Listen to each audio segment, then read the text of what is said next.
Good morning. Welcome back to the channel. My name is Deborah, aka the Sunsetgirlcreates, and today we're going to be continuing to work on our sweater, Swallowtail. Okay, so we're down here on the bottom. We're about right here, coming across the, well, actually, it's top down, so we're seeing the top part. We're working on the top part of the butterfly, okay? Because this is a top-down sweater. So we're working on the top side of the butterfly. And as you can see, we're starting to make some progress on our pattern. You can see the antennae right here. So here's our antennae. And here's the start of the wings. So you can start seeing the wings. See the wings coming up? There's your wing. And here's the other wing. And then this is the antennae pattern, and it's the exact same pattern all the way around. It's a really, really pretty pattern. And with the colors I chose, I did really well, in my opinion, on the colors. It's looking just spot on. That variegated orange and red just pops against this material. And it's the popping of the color that really is going to make, to me, this design stand out, right? And so I'm using my knit companion to work on my pattern. And Swallowtail was created by Jamie Hoffman, okay? I got the pattern on YouTube, or on Ravelry. And so I'll have the link there that you can order the pattern. It is turning out to knit up as a gorgeous, gorgeous sweater. I am just thrilled with how well it's turning out. It's a really easy pattern to keep going as you go. The only changes to the pattern is when you get to the butterfly section. So once you get the feel of the pattern going around, it gets repetitious, because other than the butterfly, the pattern is exactly the same all the way around. And it's making it for a very easy pattern to follow. I'm really thrilled with how it is coming. Been working a lot in the backside of my videos, doing some work on the other parts of creating our shawl from start to finish. So Friday I have lots of fun things to go over. There's real progress happening there. I think next week we'll concentrate on maybe some crochet, and we'll do some crochet on the blanket, since we haven't done any crochet in a while. I have more knit projects open than crochet. And that's only because I'm trying to build up a sweater collection. And in order to have a nice sweater collection, I have to have time and energy to work on them. So there's always a sweater on the needles, some kind of shawl, whether it's crochet or knit. I love doing both kinds of shawls. I'm currently designing the knit shawl. And we may go over and design a crochet shawl next. The only thing about designing and doing things in crochet is I don't have the resource books for crochet that I do for knitting right now. I didn't learn to knit until probably about 5-6 years ago. And when I did, I bought all kinds of reference books. And we'll be seeing more and more of those books come out and being used as we continue building the shawl. I think we have the basis of it. So I'm looking forward to our talk on Friday. So that's all I'm going to talk about, the shawl. That's going to leave the shawl open. Not so sure what I'm going to do about crochet yet. I may have to wait to do crochet patterns until later, once I've got things organized some. And so we're not going to worry about crochet right now. I will eventually get to crochet. And when crochet, really, what do I do with my preference for crochet for me is what is it? I really just like to do shawls and scarves and blankets with crochet, right? I really don't think, and this is my personal opinion, so don't take it as anybody's opinion. It has to be, that's the way it is, because that's not the way it is in real life, right? It's not that way in real life.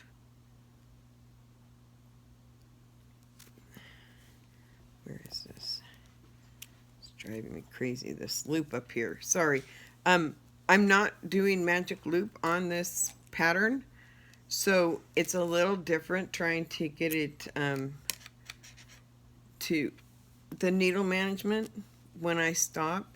Because when I stop, I pull both my needles out so I don't lose stitches, right? I probably should use stoppers, but I don't. On my needles, it's pretty easy typically for me to work with my product. I don't usually have too many issues. I just have to remember that the reason that I don't want to do magic loop is I don't want to mess up the design. I don't want to have two areas on my sweater during the color work that I have to make sure is functioning properly, okay? And the big point is to make sure that we can easily and efficiently do what we need to do, right? So I'm counting right now because something looks wrong. No, it's right. Okay. I've done this pattern all the way around and I'm just on the last section of it. So it's one of those, I know exactly what it needs to look like because I've already done the other half. I worked on it last night for a small time before I went to bed. And I actually only got half a row done. Only because I was really tired and not feeling so hot last night. Not sure why. It is just one of those things that one day I'll feel like ready to take on the world, and the next day it's like, okay, I took on the world yesterday, let's calm down for a couple days. Can be kind of frustrating when you're constantly trying to come up with something to do, something to remember. So I work really hard to make sure that we have good, strong content on our channel. I'm really loving how things are working together now for the channel and how the channel's looking and coming together. I'm really enjoying the comments, so why don't you come in and comment? If you're watching this video, you've gotten this far and we've been chatting, let me know what you're working on below. Let me know what's going on during your whip. What whip are you working on? And there's always opportunities if you have questions, comments, or concerns and about anything, whether it be what we're working on our video or there's something else within your knitting or crochet life that you have questions about, leave them in the comments. There's plenty of people out there that will answer as well as me. If I don't know the answer, I'll find you the answer and give you the answer, okay? I love the crafts I do. I put my heart and soul into whatever crafts I'm working on. I don't, oh, wow. Okay, I almost put a stitch in the wrong place. It's a wrap, not a stitch. So the pattern, I don't carry more than 5 stitches at a time when I carry my yarn. So I always have 5 stitches available, right? And there's never more. I don't do 6. If I do more than 6, I cross over and start again. I'll rewrap, because carrying your yarn longer than 5 stitches is a long period and place to carry your yarn. So make sure that when you're carrying your yarn, you're not carrying it more than 5 stitches. Make sure that you're keeping the same pattern you're working with on your yarns. So I throw my color yarn up. My main color line I throw down. That way I don't twist. I have parallel floats. Floats on the top, floats on the bottom, right? So the floats, my floats look really nice. A lot of people will say that floats are the most important. Making sure that you're carrying them properly, you're twisting them properly. I try to twist one way and then twist the other way so my yarns don't twist. It's really easy to do that when you have, say, 5 stitches. Now if you've got 5 or 6 stitches, for myself personally, I would wrap them.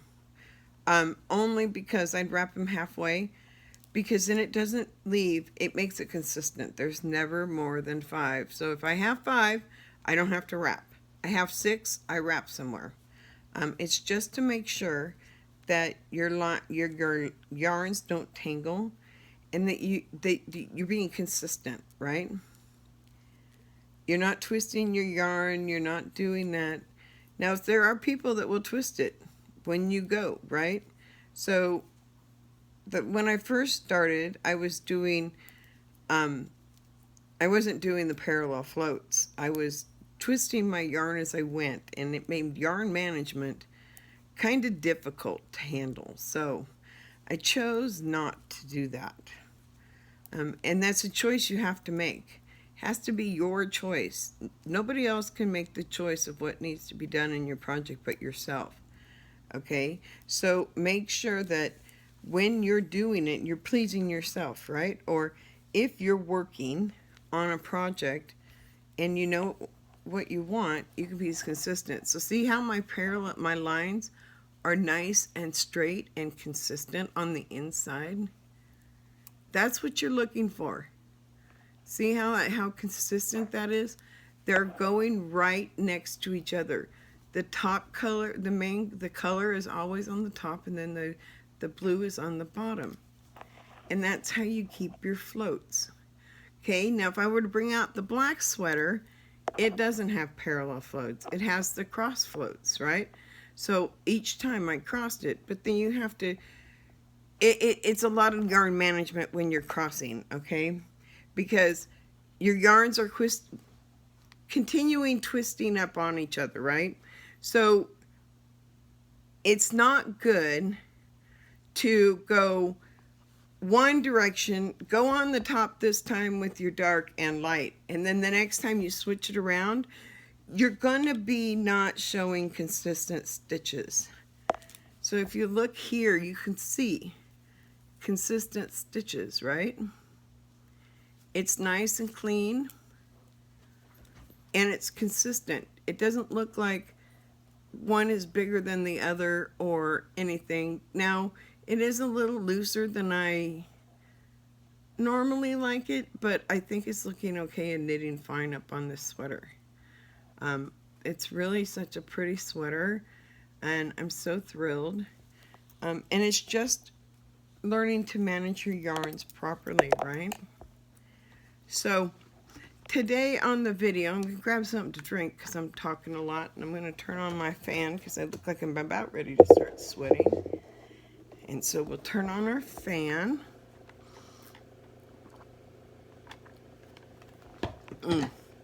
I buy Mayo Energy. They're little squirt bottles.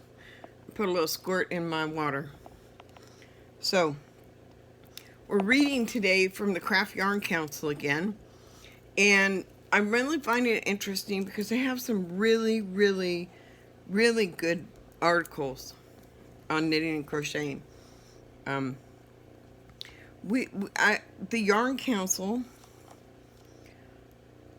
we can look up and find exactly, let me see if I can go to the About page real quick and tell you exactly where we are on the Yarn Council, and I'll kind of give you an idea of what the Yarn Council is all about. So, about CYC, Craft Yarn Council. So the Craft Yarn Council represents the leading yarn companies, accessory manufacturers, magazine, book publications, and consultants in the yarn industry.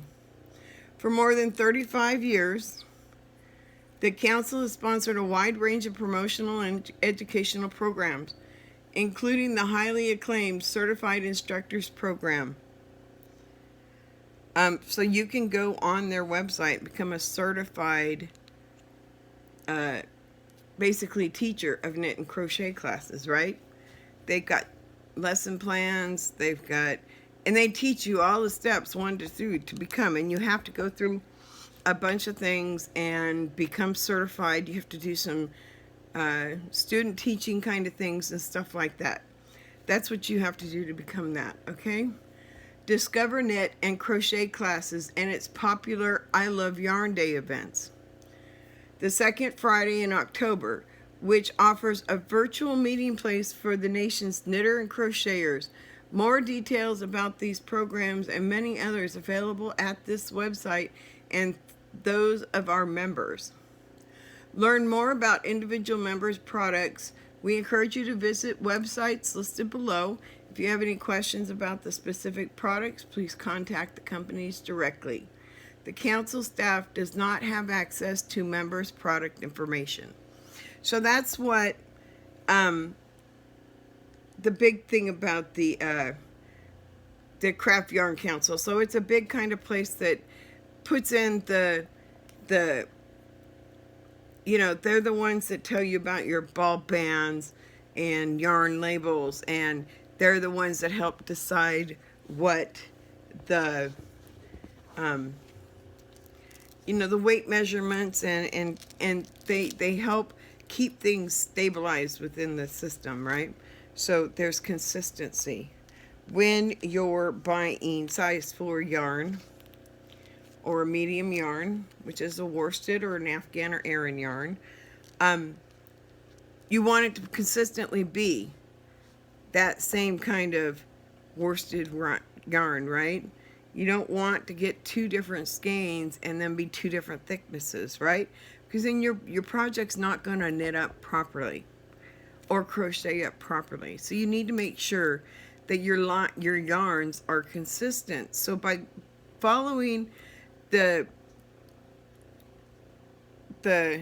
direction from the Craft Yarn Council is where all the manufacturers and the crafters and people like me who are yarn people, we go to for resources, right? And if you go on their website, they have all kinds of crochet 911, knitting 911. So if you have any issues and you got to find answers, there's help on the website.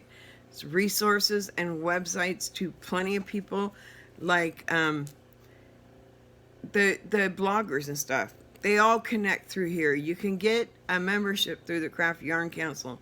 They have a course that allows you to become a master knitter or a master crocheter. You can go through those courses. It's about a 3-year course, okay, and it costs, I think I looked into it totally all together, and it's like $750. The first one's for a year, so you got a certain amount of time to finish each level, and there's 3 levels. I really find it interesting to be able to go on websites and see the information and continue to learn. And that's what my big thing is. So our article today is the top 10 yarn questions and answers. So these are the top 10 questions and answers that they get typically from the Yarn Council and the emails they receive. So number 1, what information should I look for on the yarn label? So what do we want to be looking for on the yarn label, right? The information on the yarn label is helpful in selecting the type of yarn and number of skeins needed.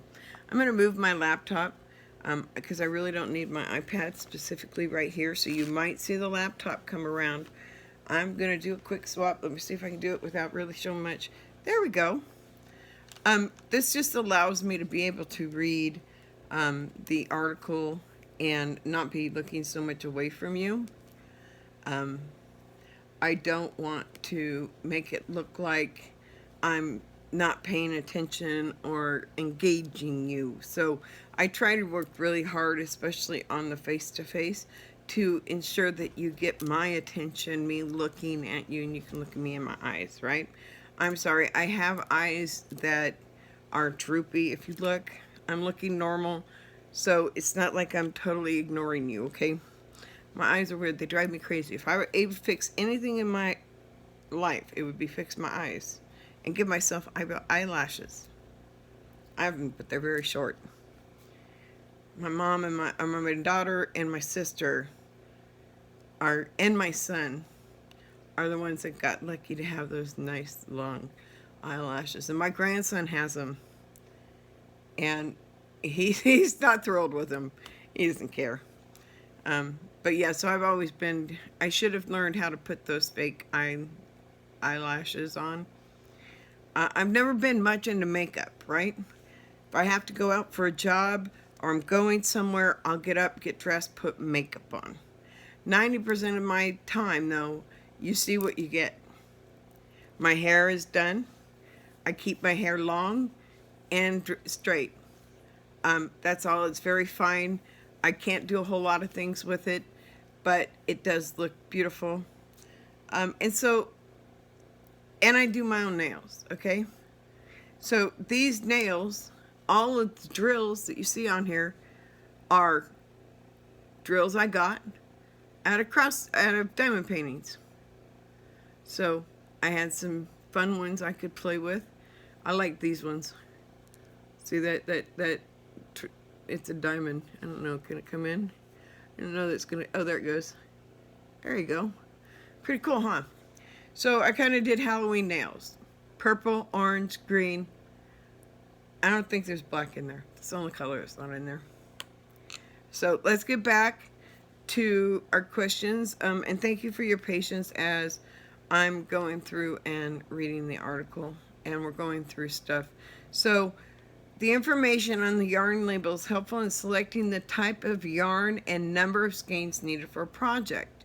The information includes yarn brand name, yarn fiber content, so is it acrylic, cotton, wool, etc. What's involved in that yarn that you're picking. It's got a color number, name and number, most of them. In the US, there's some that just have numbers. They don't necessarily have color names, okay? Dye lot numbers or statement that the yarn is no dye lot, okay? The number of plies, which is the number of strands within that yarn that has been weaved together. Yarn weight classification, how many ounces and or grams, yards and or meters, right? Knitting and crochet gauge, home laundering and dry cleaning symbols, and home laundering instructions. You can find the meaning of the symbols by going to www.yarnstandards.com. So if we go to that, and I'm just going to click on it on my laptop, let's see where it goes, right? It now brings you to their page, yarn. Let me see if I can get this so it's not glaring. I don't know that I can. It takes you to the page of their yarn standards, okay? And their yarn label information. So these are the standards that are set by the Yarn Council. Okay? So we can come back and we'll read more about the yarn label itself in detail on another video. Right now we're just going through the basics of each one of these, okay? So number one, if it's number one on there, it's a super fine, used for sock, baby, and its fingering weights. So number one are like your really thin lace weights, almost like thread. So if you look at cross stitch thread, right? It's got 6 plies in it, and that's about the size that super fine is, okay? It's very, very, very fine. Number 2 on the yarn label is fine, baby and sport yarns, okay? That's what I'm using here. I'm using a number 2, and I'm using baby. Well, it could be fingering too. It's really just a combination, okay? And my ball bands tell me, and they're in there, okay? Number 3 is light or light worsted and DK yarn. Those are the ones that I use the most, the 3s or the 4s, okay? So I have kind of a mix between those. I do have 5s, I don't have 6s though. I'm not big into the big yarns. I don't like them. To me, it's just not my thing. Might be yours, and I'm not dissing it, okay? Everybody has their opinion. That's why there's so many people on YouTube, because everybody has their own perspective. Number 4 is medium, which is worsted, Afghan, or Aran yarns. 5 is bulky, chunky, craft, or rug yarn. And then 6 is super bulky, and that's roving or bulky yarn. Miss Crochet and Coffee has, during her whipping chats, when she doesn't face-to-face and she's crocheting, she's been doing a granny square blanket with the super bulky yarn. Big old crochet hook, okay? I have no use for those. None for me. It's not my thing. But I also live in a warm climate. Mrs. Coffee lives up in North Dakota, way up there in the cold, right? It's gonna be like 85 today here in Florida, right? Up there, she's freezing already. I can't do that. I love the snow and I love to visit, but I am not gonna live there. And now with my condition, I really can't go there and visit much. Snowmobiling used to be one of my favorite things to do. So let's see what is meant by the yarn weight classifications. So those numbers I just read off and told you what those are about, we're going to see what the classifications mean now. The yarn classification does not refer to how the yarn weighs, but is a standard designation for the size, which is the diameter of the yarn. The yarn weight required for a project and the amount of yarn needed to complete a project is specified in the project instructions, yarn weight classifications. This is a number and or name assigned to the yarn in the following designations. So you have a yarn band that looks similar to this, is what the designations they're talking about. So let me see if I can get it to show. It's these ones right here. So this section right here is what they're talking about, okay? That's the classifications. Okay? Can I substitute one yarn for another yarn weight? Oh, wait, let me read that. Can I substitute one yarn weight for another yarn weight? The answer is no. Each project is designed to be made with a specific weight of yarn. Changing the yarn weight will change the size and appearance of the final project, as well as change the amount of yarn required. Now, let me preface this, and they're right, okay, if you were to go in a standard situation, right? On a standard day, you go into the yarn store, and your pattern that you want to do says it needs a 4, which is a worsted weight. But you don't want to use worsted weight. It's too heavy of a yarn, but you still want to do that project. Okay? If it's a scarf or a shawl, then you're probably okay.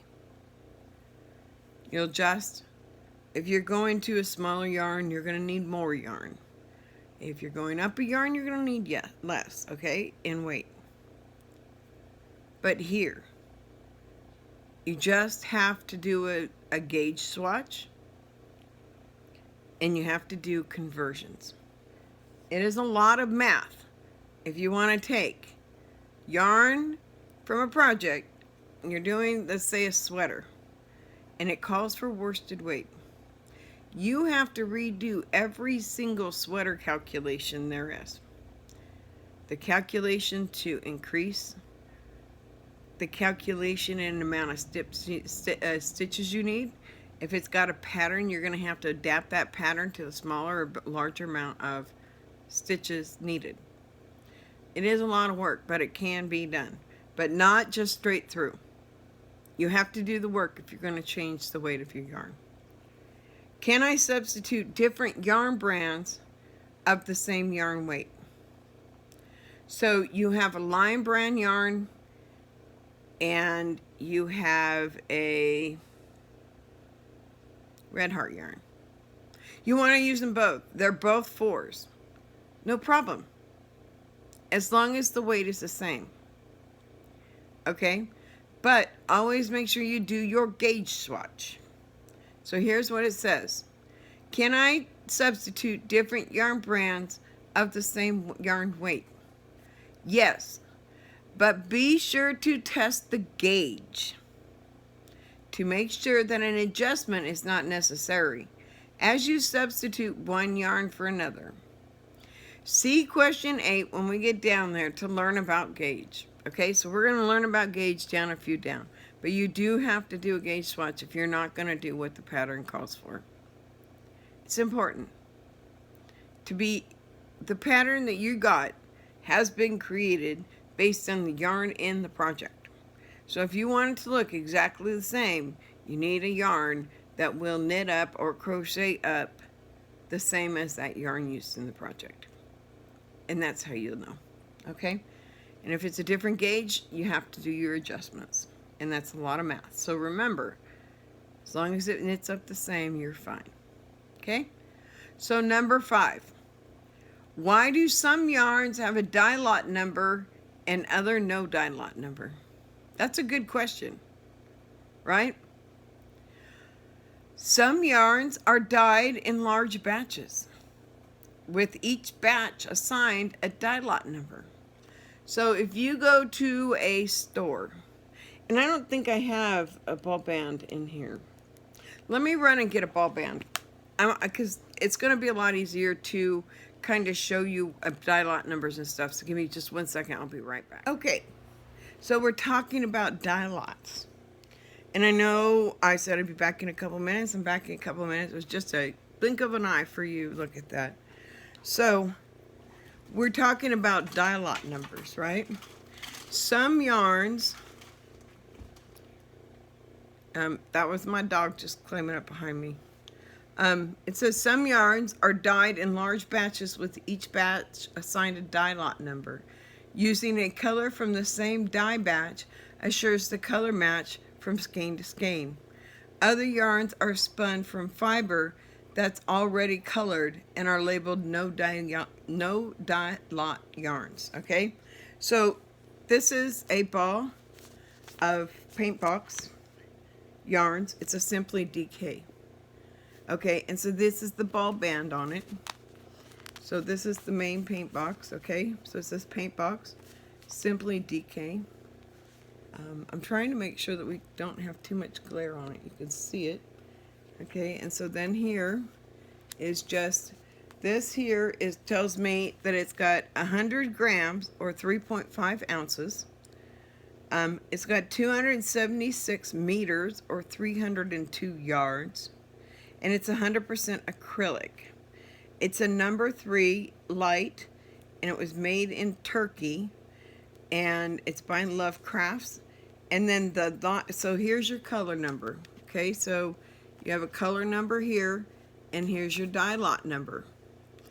If you're doing a project, you want all of your dye lots on these match.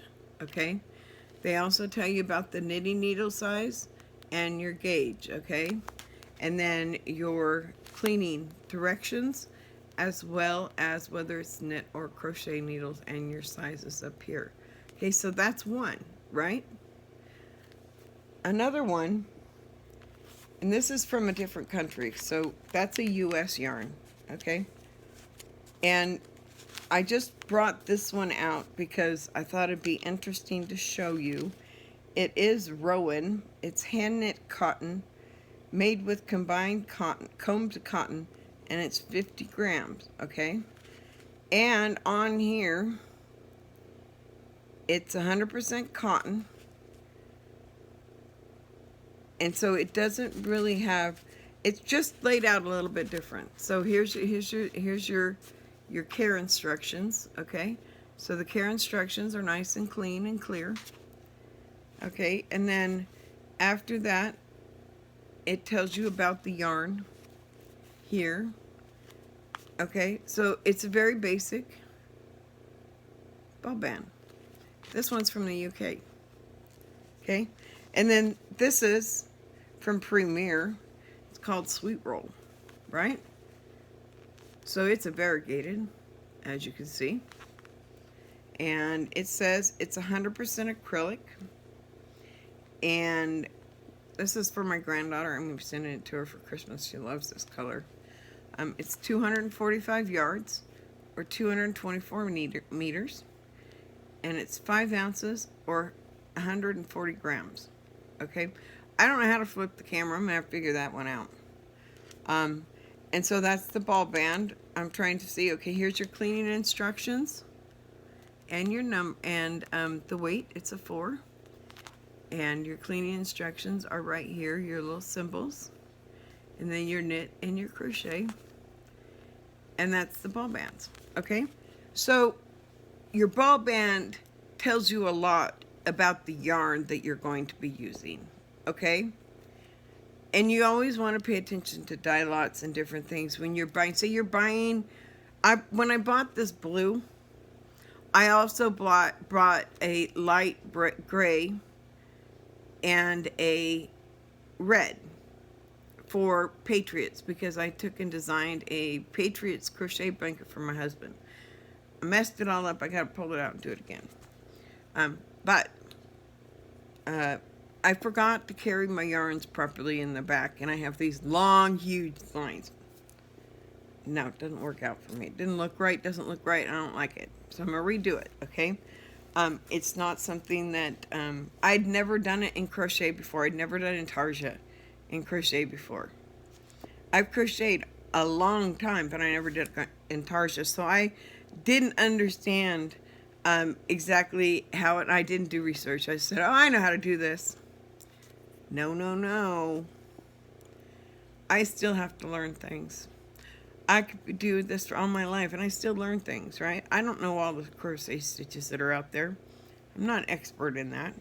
I just know what patterns. I used to get patterns, and I'd buy the yarn, and I'd crochet. And that was fine for me. It made me happy. Doesn't make me so happy now. You know why? Because I want to do more. I think the learning of knitting opened my eyes a lot more, because I did go on the internet. Now, mind you, I did crochet based off books a lot. Books and patterns you find in the store. Not a whole lot of online stuff when I was growing up, when my kids were growing up. When my kids were growing up, the online was just coming, right? Because I remember I was using DOS computers in high school. When you took a computer keyboard class, it was with a DOS computer. We made designs with letters. Make a butterfly. Things like that. Okay, that was the beginning of computers. And so when I was growing up, you didn't have the networking that you have now. You didn't hear about the Stitches events like you do now. You know, all of this stuff has become so big because we have the internet, and you can get it out there. You don't have to wait to get somebody to get it in the mailbox it's right there. It's instant gratification now. So I never had the desire to learn a bunch of stitches. I learned them if they had to be for the pattern, but I was never diligent in going in and wanting to learn everything about the craft. I just enjoyed doing it. It was a hobby. It was something I enjoyed doing. And I did it all during the time my kids were growing up. And I did cross stitch. Everything I ever did was with patterns you buy at the store. Okay, so the internet opened my eyes to a whole new world of crafting. That's where I learned about the silhouette. Yeah. I learned to knit with Marley Bird on her series she did teaching her mom to knit. Come with me and why I helped teach my mom to knit kind of series. That was fun. It was actually one, she put it in a format that I understood and that I could figure out. And I'm telling you, I still have time sometimes when it comes to knitting. But I work through it. I look it up. I find out because I'm not going to let it stop me this time. It stopped me from knitting a lot because I just couldn't. I picked up books and I didn't understand and I couldn't figure it out and I couldn't get my brain to understand it. I'm a visual learner. So I learn by reading and looking, and I learn by seeing. So when I heard Marley and talking to her mom, and her mom had the same issues I did, but it feels uncomfortable, it doesn't work, it's not right, it's not doing it, whatever, you know? Why is my gauge all messed up? I spent time learning as much as I could about knitting. I still turn on YouTube and I'll knit or diamond paint, and I usually have YouTube on. Listening to somebody on YouTube, right? Stitcherista, Mrs. Crochet and Coffee, for kids at 347, all kinds of stuff. You know, and so I learned. I started reading. I found the Craft Yarn Council because I was watching Rocks on. And she's a master knitter. And that's how I found out that you can actually become a master knitter or a master crocheter, because I didn't know that. And so it's nice to be able to have information at your fingertips now that I didn't have when I was younger. Learning a new craft for me now is way different than it was when I learned to crochet and cross stitch. You get books, you read books, you made patterns. That's what I knew. And I was not at the point in life that I wanted to learn it all. I just wanted to enjoy what I was doing. Then I wanted to learn to knit. And then I started watching YouTube. And then I saw silhouette. And I've got 2 silhouettes now. Paper galore. I wanted to learn to knit. I have yarn galore. I learned to knit. I take it to extremes. I wanted to learn to diamond paint. I took it to extremes. I'm going to start back to cross stitch. I took it to extremes. 3 new projects. I can't just do a little. Now I'm obsessed with crafts. And it might be because my job now is crafts. So that's what I do at home. I craft. So let's see what our next one is. I know we've been talking a lot through this, but I've been really enjoying this video. And I'm having a lot of fun just going through this and learning and talking and showing you guys all this fun stuff that I already know, right? Why is the know-it-all showing me all this? I'm not a know-it-all. I learn. I'm learning every day as we go through our videos. I look at these and I read these articles, not just for you. It's so I can learn too. My goal in life is to keep learning. Learn something new every day. Learn something new in my knitting. Learn something new in my crochet. Like when I started that blanket, I wanted a different kind of pattern. And I searched and I found. And that's what I did. So sometimes I have a pattern in mind when I decide a project. Like with the swallowtail butterfly project. This was in mind. I wanted to do this project. Okay? So I chose to do this particular project. And it was not because I didn't know what I wanted to do when I was searching. I went out searching for the yarns for this project. It's a difference, right? And hold on, I have a split stitch I've got to pull back down. There it is. Okay, there we go. Is that the way it goes? I hope. Maybe. See. Yep, there it goes. Got it. Just wanted to make sure it went down to its spot. So it just split when I had not paying attention, I guess. So, so what are the differences in steel, aluminum, and plastic crochet hooks? That's a good question. And when do I use one kind versus another? So do you know why? Do you know why the different sizes? Well, let's find out. Okay, crochet hooks are made in a variety of materials, such as wood, plastic, aluminum, bamboo, and steel. Same as knitting needles. They all come in the same things, right? They come in many sizes, designed to be used with different yarn weights. The choice of material is one of personal preference. Crochet hook sizes are indicated by letters, numbers, or millimeters. So B, number 2, and 3.0 millimeters. That's how they determine it, right? The project instructions will specify the crochet hook size required for the pattern. Cool. So the pattern will tell you. If not, if you're making your own pattern, then you have to decide what the gauge is going to be. And you have to decide what you want it to look like. So I know Friday we're going to have a lot of discussions about shawls and designing. So I don't want to go too much into this because that's really for Fridays. But those are things you have to take into mind when you're designing. So what are double point and circular knitting needles used for? How are they similar and how are they different? Okay, so I don't have my double points out here. These are circular.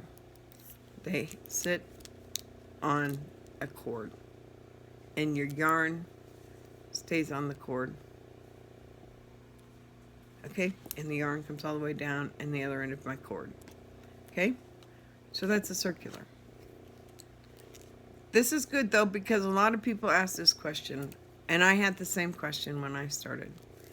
Double point and circular needles are different from straight knitting needles and are used for seamless knitting or knitting in the round. Knitting in the round. Also, use circulars when you're making a shawl. The bigger the yarn, the bigger it is, the better, because towards the end you're going to have over 300 stitches on it for a shawl. Okay, and you need something to hold it. Regular knitting needles is not going to do that. Okay, I'll show you when we start our next one because we're to the more points to talk about. Double pointed needles come in sets of 4 or 5 and are used to make smaller round pieces such as cuffs, socks, mittens. So if you want socks, you want cuffs on your sweaters, you want mittens or gloves, those are perfect for them, okay? The double pointed. You can also use a circular to do it with the rabbit ear section, okay? With the bunny, whatever they call it. Circular needles come in various lengths and sizes and are the tools of choice for larger round selections such as sleeves, collars, the body of a sweater, also shawls. Anything that you have a lot of number of stitches on. Circular knitting needles may also be used for knitting back and forth and are ideal for working in close quarters such as a car. Like the crochet hooks, knitting needles come in a variety of materials and the choice of which to use is a matter of personal preference. The size on knitting needle required for the project is specified in the project instructions. Okay? And I am kind of getting through here because we only have about 15 minutes left to be able to fit within our hour, and I don't like to take this video particularly too much farther than an hour. I don't want people to get bored or burn out or whatever may come of it. I'm very big on making sure that everybody is included and there's full inclusion. I don't want anybody to feel like they're not welcome to being part of the Sunset Girl Creates family. Everybody is welcome to be a part of it. Everybody is welcome. We want more people to join us. Our subscribers are fantastic. I mean, I have some subscribers on here that are already fantastic. I love working with them already. Some of them are creators that I have found since. 3 of them are creators that I found since I started my channel. Now, is that not cool or what? I've met some more creators that I didn't know about. And they didn't know about me. They're newer in the industry like me. So we kind of seem to work together. I'm probably going to reach out and see if I can get a hold of 1 or 2 and see maybe we could do something. I don't know yet. I'm not sure what I'm going to do, but be mindful that if you're a creator, I might reach out to you. Okay, so what is gauge and how is it determined? Everybody that has a channel, one way or another, will be talking about gauge at one point or another. Whether you're talking about gauge on a project you're working on, or whether you're talking about gauge of a project somebody's created, right? So let's see exactly what it says. Gauge is the number of stitches and rows in every inch of knitting, and the number of stitches and rows or rounds in every inch of crochet. The required gauge is specified in knitting and crochet patterns and determines the finished size of the project. Since everyone knits and crochets differently, it is very important that you make a gauge swatch and match it to the gauge specified in the project pattern. You may find that you knit or crochet loosely. You may have to use a needle or hook smaller than the pattern specifies. Likewise, if you knit or crochet tightly, you may need to use a needle size or hook larger than the pattern specifies. So, the person that, okay, let me finish the last sentence, okay? It doesn't matter what size needle or hook you use, as long as your gauge swatch has the same number of stitches and rows per inch as specified in the pattern. So when somebody's creating a pattern, they make their gauge swatches and they know what they're doing and what is needed for their project based on that gauge swatch. And they tell you, I used this yarn, and this was my gauge swatch with this yarn. This is the gauge I got. Okay? And so it tells you what needles they used and what yarn they used, and you just need to adjust so that yours matches theirs. So your knitting is different than anybody else's knitting. You may be a looser or a tighter knitter. Doesn't matter. That's not the important part. The important part is that when you start the project, you've done that gauge swatch and you know that what you're knitting will come out correctly as long as you follow the pattern. Okay? Because that's really what it's all about, right? Yeah. So, number 9. What is the best way to launder projects made from yarn? Has anybody else ever had that question? Oh my God, I made this beautiful, gorgeous Afghan that took me a year to create. How do I clean it?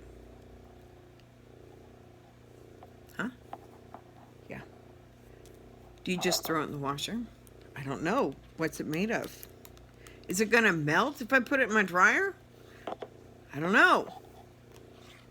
So, the first step is to check the laundering instructions on the yarn label.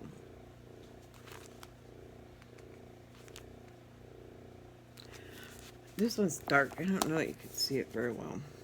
I don't think this one has. Okay, this is a better one. So,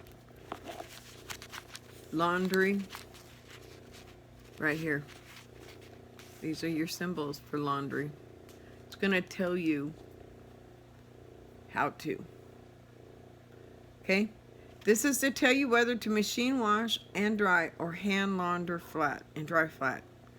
Does This tells you. So for cotton, and this one, it's got an EU and it's got a US. That's why there's two different ones, okay?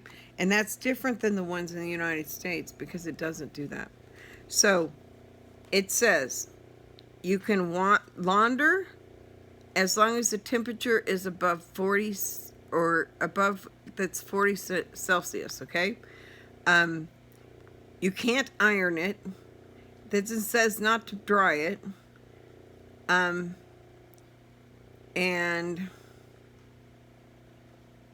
yeah, okay. Even if the yarn label indicates that you may machine wash and dry, remember that you are caring for a handmade item.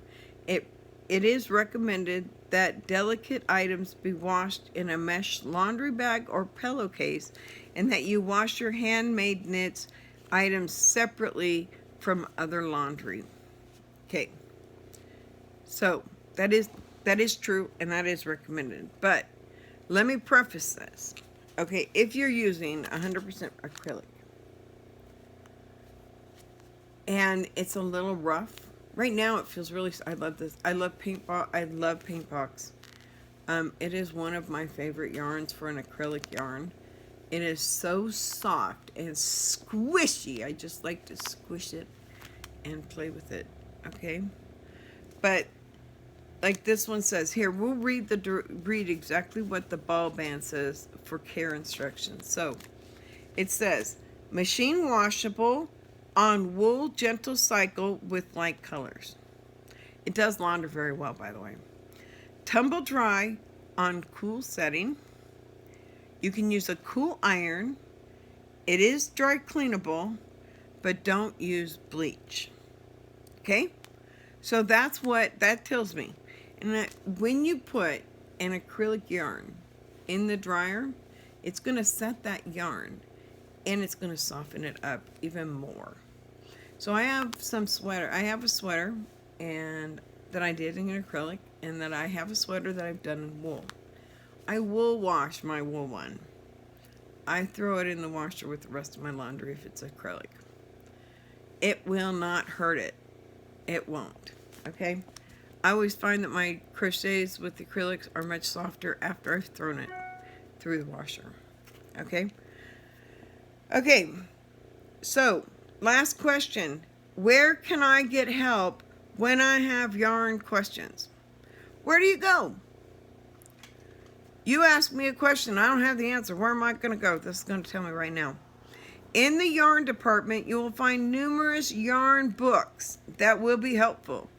You can find information at www.learntonit.com or www.learndercrochet.com, www.knit911.com or crochet911.com, and www.craftyarncouncil.com. And at the end, if you want to print this out and keep it, you can download a PDF. Okay? So I will have this on the website. You'll be able to, in the description, you'll be able to find it.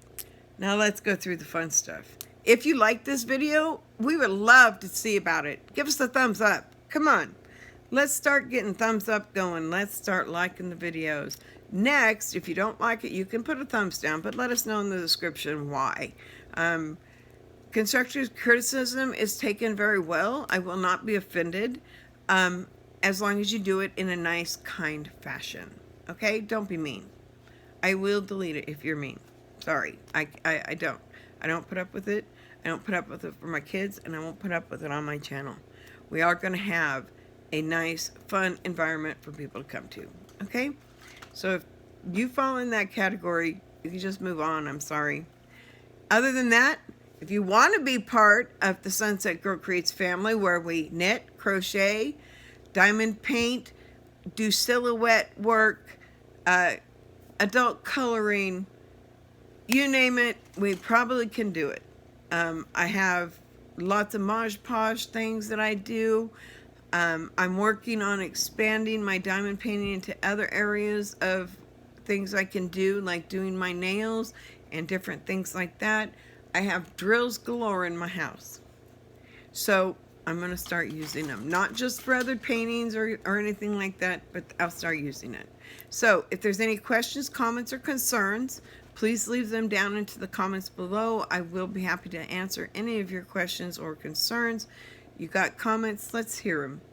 And if you want to become part of the Sunset Girl Creates family, it's really, really simple. You just have to hit that subscribe button down there. We would love to have you come join us. We have over 100 videos on our channel, and there are videos for lots of different crafts. I do not concentrate on one particular craft. I don't just diamond paint, I don't just knit, I don't just crochet, I don't just work on my silhouette or any other crafting things that I can come up with. I have 2 grandchildren that are loving crafts. Both of my granddaughters love to crochet, knit, and craft, okay? My grandson, he loves Legos, the oldest. And you get him a Lego kit and he'll go sit there and not do anything till it's done. And it doesn't take him long. He can take one of those 1,000 pieces and he can have it done in a half hour. It's amazing. He is artistic. So things like that where it's quiet, calm, and cool, he does really well because he's one that just sits there and that's what he does. And it works for him. And it's something that we found that works for him. And he loves it. And Pokemon cards. Either one of those and that kid's happy, okay? So, when it comes to crafts. Oh, and the youngest, I didn't tell you about him. His big thing is he wants to learn to color. So, Carly's learning to crochet. JJ's learning to crochet or color. They're my babies. And whatever they want to learn to do, Meemaw is going to show them. So, with that said, if you want to know when we upload a video, go ahead and hit that bell button down there. It'll let you know every time I upload a video. So with that said, I want to thank you all for coming and being a part of our Wednesday Come Crochet or Knit with Me. Bye-bye.